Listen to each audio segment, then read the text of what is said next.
21 март күнү Нооруз майрамына карата Көкбөрү турниринде финалдык беттеш болуп көрбөгөндөй кызуу жүрүп, командалар тең чыгышты. Негизги бөлүктөгү 3 таймда эсеп 4-4 болуп, кошумча 10 мүнөт берилди. Анда да эсеп өзгөрбөгөн соң булиттер сериясына кезек келди.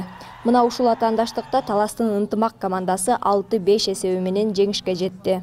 Элиңиздер менен журтуңуздар менен бар болуңуздар. 2-1 4-нчи минутта бүтүп 5-нчи минутага барат. Dostluk komandası кезек менен басты үлгүрүп аталы басканда 2 бирдей алжа-мулжа кире тартуу менен барып президентибиздин байгеси 500 000 сом шабалар командасы медаль, грамота, кубок жана Садыр Нуркожоевичтин 500 сомы колчоого коюңуздар. Oyun aябай жакшы болду. Мындай финал боло элек болчу негизи. Аябай күчтүү оюн болду. Ошо мен кыргыз элин 21 март Нооруз майрамы менен куттуктап кетем. Сопернигибиз да күчтүү болчу. Ушул оюнга дайынданганбыз, буйрук экен биз утуп кеттик. Бүгүнкү команда абдан күчтүү команда, достук. Кат оюн болду, биз там мындай оюн болот деп күткөн эмеспиз, бирок тилекке каршы абдан күчтүү оюн болду. Кыйынчылык өзүңүздөр көргөндөй эле 3 тайм тең-тең болуп, дополнительныйды да тең-тең болуп, булиттен уттук. Ошондой болду күчтүү оюн. Биз буга чейинки полуфиналда да Сарыөзөн командасы менен ойногонбуз. Ошондо да аттарыбыз анча-мынча аттарыбыз травма алып калды. Ошон үчүн аттарыбыз жанчылып да кичине бүгүн сал слабыраак болуп калды аттарыбыз. Командабыздан Кудайга шүгүр, балдарыбыз травма алган жок, жакшы баары. Элиңиздер менен журтуңуздар менен бар болуңуздар.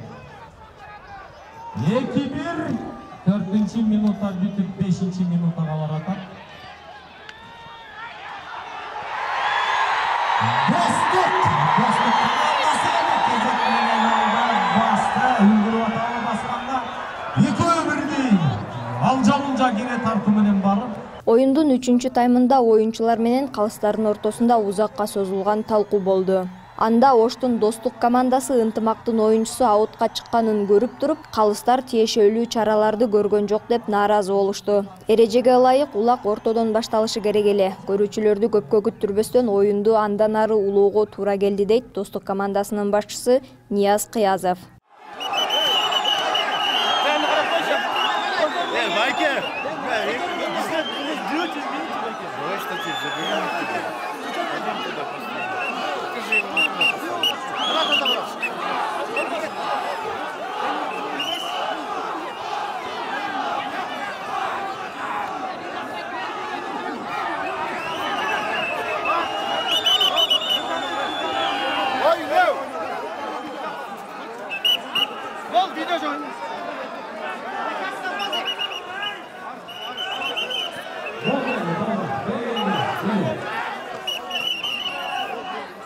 Басып атат, жабышып атат, кармап атат, эмне кылалы?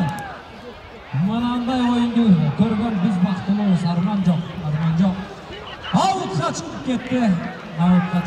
Бүгүнкү оюн аябай жакшы деңгээлде өттү. Судьялардын бир аз катачылыктары кетти. Даже эки боковой болот да. Судья биз старт турган жерден 2 боковой судья болот. Аларда бизде 3-чү тайм болуп атканда шот 3-4 болчу. 3-4 болчу. Анан Эламан басты, улакты алды. Ал жерде бир судья жыгылып калды, боковойдо турган бир судья. Бир судья флагты көтөрдү. Аутка чыкты деп. Анан ал жердеги турган элдер деле айтып атат, биздин балдар деле баары көрүптүр.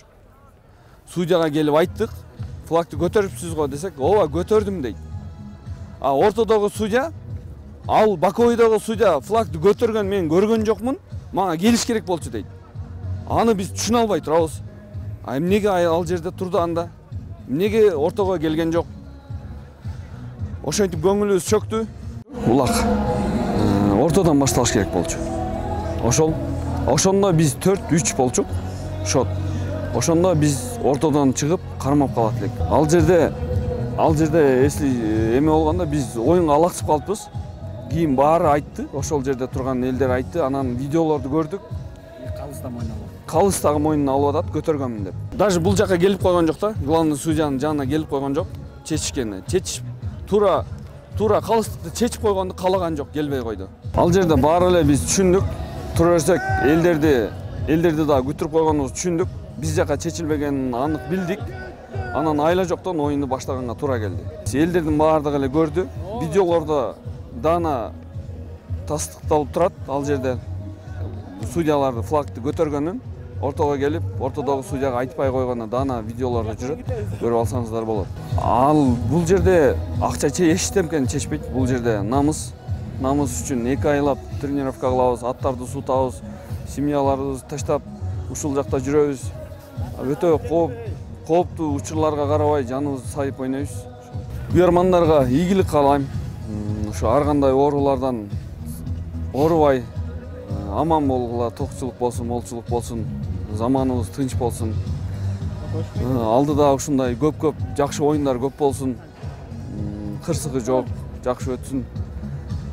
Калыс Алла үчүн калыс адамдар келсин калыстыкка деп тилектешпиз ошого.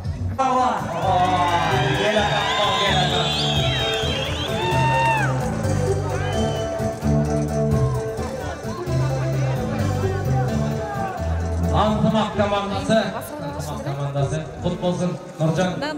Ал эми Көкбөрү Федерациясынын башкы калысы Марат Касымов болсо бул кырдаалды мындайча түшүндүрдү. Эки командадан өтө күчтүү. Достук командасы, ынтымак командасы өтө күчтүү. Карайсыңарбы? 4-4 менен бүттү да.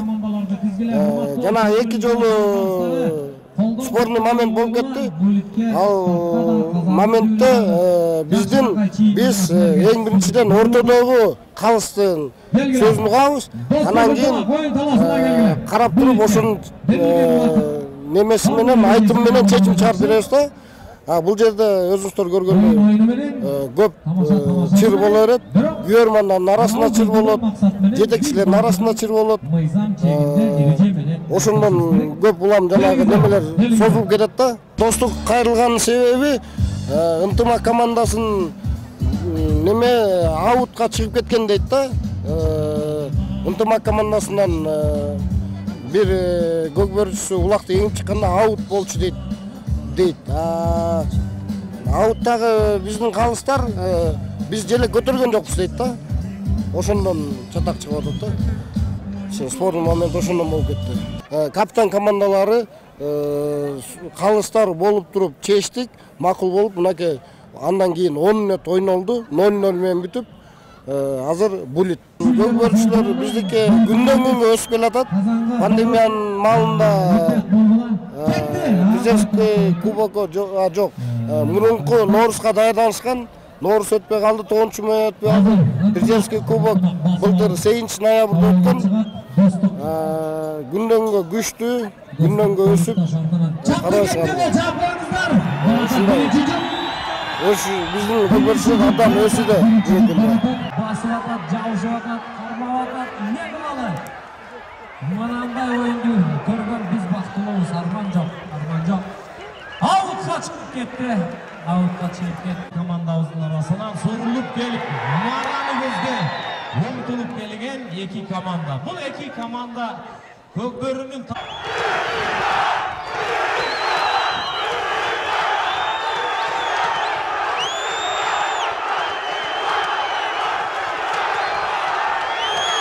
Эки команданын тең көрөрмандары жогорку чыңалууну сезип, оюндан рахат алышканын белгилешти. Алардын айрымдары алыскы Ош менен Нарындан бери ат арытып келишкен. Бүгүнкү оюн өтө эле кызыктуу болду. Негизи мындай оюн көптөн бери болгон эмес. Өтө мындай Ош менен талаш ынтымактуу эле болду. Негизи бир оюнда эле урушуп кеткен деле болбойт да. Негизи сонун болду бардыгы. Бакта болельщиктер барды. Экөө тең күчтүү команда, бири-бирине тең Эпте отуп жеңишти да, короче, не деген менет болду элчи. Биз да атайын таластан бери келип көрүп атабыз. Ынтымак командасына болетет келгенбиз. Бир жумадан бери ушердебиз.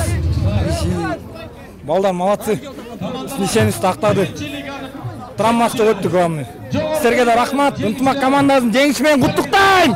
Бүгүнкү оюн жана 4-2 болгон биз аябай эме кылдыла, үнүбүз да бүтүп калды. Жакшы балдар, маңасы Норус жакшы иштеди бүгүн. Акында тойчу чечти бар. Сон рахмат. Жакшы болду. Абдан жакшы болду. Ошо ынтымак күчтүү болуп кетти, күчтүү сутат да. Ошо жакшы оюн болду. Жакшы оюн болду. Сен достуктун эме Достукту ошо, достук. Күчтүү сутат да. Чүйдөн келдик. Oyun boyunca ayta ketsem oyun жақсы болду, сонун oyun болду, катуу тиреш oyun болду. Экиден мыкты команда Кыргыздын. Эми күчтүүсү жеңет да. Таласка, ынтымакка буйруган экен. Баары атлеттүү болду деп ойлойсуң? Баары атлеттүү болду, жакшы oyun болду, кызыктуу oyun болду, баары сонун. Кыргыз элин баардык бүгүнкү Наурыз майрамы менен чын жүрөктөн куттуктайбыз.